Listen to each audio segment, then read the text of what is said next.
একঘেয়েমি লাউ রান্না না করে এই পদ্ধতিতে একবার লাউ রান্না করে দেখো। নমস্কার বন্ধুরা, ডলি রন্ধনশালায় সবাইকে স্বাগত। আর আজকে তোমাদের সাথে শেয়ার করব সম্পূর্ণ নিরামিষ লাউয়ের একটা রেসিপি। আমি একটা গোটা লাউয়ের অর্ধেকটা নিয়ে খোসা ছাড়িয়ে খুব ভালোভাবে পরিষ্কার করে ধুয়ে তারপর আমি এরকম লম্বা লম্বা একটু পাতলা করে কেটে নিয়েছি। আর এইভাবে কেটে রান্না করলে দেখতেও ভালো লাগে আর খেতেও ভালো লাগে। আর এই রান্নার জন্য আমি আগে থেকে কিছুটা মুগের ডাল ভিজিয়ে রেখেছিলাম। ডালটা আগে থেকে একটু ভিজিয়ে রাখলে তাহলে রান্না করতে সুবিধা হবে। ডালটা আমি খুব ভালোভাবে পরিষ্কার করে ধুয়ে মিক্সিং জারের মধ্যে দিয়ে দিলাম। এবার আমি ডালটা জল ছাড়া একটা পেস্ট বানিয়ে নেব। যতটা আমি ডাল ভিজিয়েছিলাম সবটা কিন্তু আমি পেস্ট বানাবো না, অল্প একটু ডাল আমি রেখে দিয়েছি। আর ডালটা দেখো পেস্ট বানিয়ে আমি একটা বাটির মধ্যে নিয়ে নিয়েছি। আর ডালটা এরকম একটু দানা দানা রেখে আমি পেস্ট বানিয়ে নিয়েছি। এবার এই ডালের মধ্যে আমি দিয়ে দেব স্বাদ মতো লবণ, আর দিয়ে দেব এখানে সামান্য পরিমাণ হলুদ গুঁড়ো, আর এখানে দিয়ে দেব সামান্য পরিমাণ ঝাল লঙ্কার গুঁড়ো। এবার ডালের সাথে সমস্ত মশলা আমি হালকা নাড়াচাড়া করে একটু মিশিয়ে দেব। ডালটা মশলার সাথে একটু মিশিয়ে দিয়ে আমি এখানে দিয়ে দিলাম 1 চামচ পরিমাণ পোস্ত।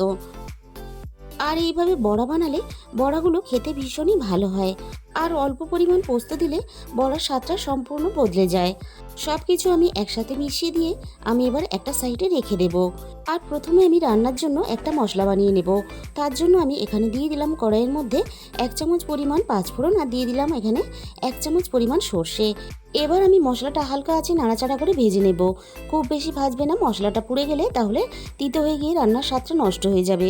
মশলাটা আমার ভাজা হয়ে গেছে। এবার নামিয়ে নিয়ে ওই একই কড়াইয়ের মধ্যে আমি প্রয়োজন মতো তেল দিয়ে দিলাম। তেলটা আমি খুব ভালোভাবে গরম করে নিয়ে কড়াইয়ের চারিদিকে এভাবে একটু লাগিয়ে দিলাম। এবার আমি একে একে বড়াগুলো তেলের মধ্যে দিয়ে দেব। আর বেশ গরম পড়ে গেছে, তাই কিন্তু আমাদের অনেক কিছু রান্না বানিয়ে খেতে ভালো লাগে না। তাই গরমের দুপুরে যদি এরকম একটা লাউয়ের নিরামিষ রেসিপি থাকে তাহলে অন্য আর কোনো রান্নারই কিন্তু প্রয়োজন হবে না। সবগুলো বড়া আমি একসাথে তেলের মধ্যে দিয়ে ভেজে নেব। বড়ার একটা সাইড খুব ভালোভাবে হয়ে যাওয়ার পরে আর একটা সাইড আমি উল্টে পাল্টে এইভাবে ভেজে নেব। আর বড়াগুলো যাতে ভিতর থেকে সুন্দরভাবে ভাজা হয় তার জন্য আমি খুন্তি দিয়ে এইভাবে একটু বড়াগুলো চেপে চেপে দিলাম। সবগুলো বড়া আমি এইভাবে উল্টে পাল্টে খুব সুন্দর করে দেখো লালচে করে ভেজে নিয়েছি। আর বড়াগুলো দেখো ভাজতে কিন্তু খুব বেশি তেলেরও প্রয়োজন হয় না। এবার আমি সমস্ত ভাজা বড়াগুলো তেলে থেকে ছেঁকে তুলে নিলাম। এবার ওই একই তেলের মধ্যে আরও 1 চামচ পরিমাণ তেল আমি দিয়ে দিলাম। তেলটা খুব ভালোভাবে গরম হতে আমি এখানে ফোড়নে দিয়ে দিলাম একটা শুকনো লঙ্কা কুচি। এরপর আমি এখানে দিয়ে দেব একটা তেজপাতা কুচি। আর এখানে ফোড়নে দিয়ে দেব অল্প একটু পাঁচফোড়ন। এবার আমি ফোড়নটা হালকা নাড়াচাড়া করে কয়েক সেকেন্ড ভেজে নেব। আর ফোড়ন থেকে একটা মিষ্টি গন্ধ বেরিয়ে আসার সাথে সাথে আমি আগে থেকে কেটে রাখা লাউগুলো দিয়ে দিলাম। এবার আমি প্রথমে ফোড়নের সাথে লাউগুলো একটু নাড়াচাড়া করে রান্না করে নেব। একটু লাউগুলো নাড়াচাড়া করে রান্না করে নেওয়ার পরে লাউয়ের মধ্যে আমি দিয়ে দিলাম স্বাদ মতো লবণ। আবারও একটু লাউটা নাড়াচাড়া করে লবণটা খুব ভালোভাবে লাউয়ের সাথে মিশিয়ে দেব। লাউটা খুব ভালোভাবে নাড়াচাড়া করে আমি এখানে বাকি মুগ ডালটা দিয়ে দিলাম। আর অল্প একটু মুগ ডাল দিলে তাহলে লাউ রান্নাটা একটু বেশ মাখা মাখা হবে আর খেতেও বেশ ভালো লাগবে। আমি মুগ ডাল আর লাউ একসাথে নাড়াচাড়া করে নিয়ে এবার আমি মিনিট 5 জন্য ঢাকা দিয়ে দেব, যাতে লাউ আর মুগ ডাল অনেকটাই নরম হয়ে আসে। 5 মিনিট পরে আমি ঢাকা খুলে দেখে নেব। দেখো লাউ থেকে অনেকটাই বেশ জল ছাড়তে শুরু করে দিয়েছে, লাউটা বেশ অনেকটাই নরম হয়ে গেছে। আর এই লাউ রান্নাতে আমি কিন্তু কোনো এক্সট্রা জল ব্যবহার করব না।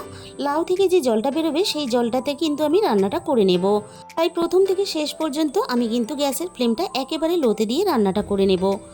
একটু নাড়াচাড়া করে সব কিছু এখানে দিয়ে দিলাম 1/2 চামচ পরিমাণ আদা বাটা। আদা বাটাটা আমি লাউয়ের সাথে খুব ভালোভাবে নাড়াচাড়া করে মিশিয়ে নেব, যাতে আদার কাঁচা গন্ধটা চলে যায়। এবার আমি এখানে দিয়ে দেব 1/2 চামচের একটু কম হলুদ গুঁড়ো, আর দিয়ে দিলাম এখানে 1/2 চামচের মতন জিরে গুঁড়ো, আর দিয়ে দেবো এখানে 1/2 চামচ পরিমাণ ধনে গুঁড়ো। আর লাউয়ের মধ্যে ঝাল লঙ্কার গুঁড়ো দিয়ে রান্না করলে ভালো লাগবে না খেতে, তাই আমি কিন্তু পরে এখানে কাঁচা লঙ্কার ঝালটা ব্যবহার করব। আর মশলার সাথে লাউটা আমি খুব ভালোভাবে নাড়াচাড়া করে একটু কষিয়ে নেব। আমি এখানে সব কিছু খুব ভালোভাবে কষিয়ে নিয়েছি।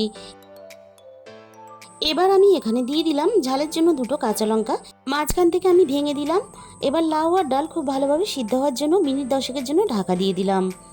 10 মিনিট পরে আমি ঢাকা খুলে দেখে নেব। দেখো লাউ আর ডাল প্রায় সিদ্ধ হয়ে এসেছে। আর লাউ খুব বেশি চেপে সিদ্ধ করতে গেলে তাহলে কিন্তু লাউটা টক হয়ে যাবে। আর আবারও আমি একসাথে সব কিছু একটু নাড়াচাড়া করে নিলাম। এবারে আমি এখানে ভেজে রাখা সমস্ত বড়াগুলো দিয়ে দেব। আর এই সময় বড়াগুলো দিলে তাহলে বড়াগুলো বেশ সুন্দরভাবে নরম হয়ে আসবে। আর লাউ আর ডাল যতটা সিদ্ধ হতে বাকি আছে সবটাই কিন্তু খুব ভালোভাবে সিদ্ধও হয়ে যাবে। এবার আমি হাই ফ্লেমে 5 মিনিটের জন্য রান্নাটা করে নেব। আর সব শেষে আমি এখানে স্বাদ মতো চিনি দিয়ে দিলাম। চিনিটা আমি সব কিছুর সাথে খুব ভালোভাবে নাড়াচাড়া করে মিশিয়ে দিলাম। আর চিনির পরিমাণটা কিন্তু তোমাদের স্বাদ অনুপাতে দেবে, কারণ অনেকেই আছেন যারা খুব বেশি মিষ্টি খেতে পছন্দ করেন না। ভাজা মশলাটা আমি এরকম দানা দানা করে একটু গুঁড়ো করে নিয়েছিলাম। আর সব শেষে আমি এখানে ভাজা মশলা গুঁড়োটা দিয়ে খুব ভালোভাবে এখানে লাউয়ের সাথে নাড়াচাড়া করে মিশিয়ে দেব। এইভাবে ভাজা মশলা বানিয়ে আর এইভাবে বড়া বানিয়ে অবশ্যই একবার এই নিরামিষ লাউ রেসিপিটা ট্রাই করে দেখো। আর রেসিপিটা ভালো লাগলে প্লিজ ভিডিওতে একটা লাইক করে দিও আর কমেন্টের মাধ্যমে জানিও তোমাদের কেমন লাগলো। আর যে সমস্ত নতুন বন্ধুরা এখনও পর্যন্ত আমার চ্যানেলটাকে সাবস্ক্রাইব করোনি, আমার চ্যানেলটাকে সাবস্ক্রাইব করে পাশে থাকার অনুরোধ রইল। আর তোমাদের মূল্যবান সময় দিয়ে আমার এই রেসিপিটা শেষ পর্যন্ত দেখার জন্য তোমাদের সবাইকে অসংখ্য ধন্যবাদ। তাহলে দেখা হবে অন্য কোনো নতুন রেসিপির সাথে।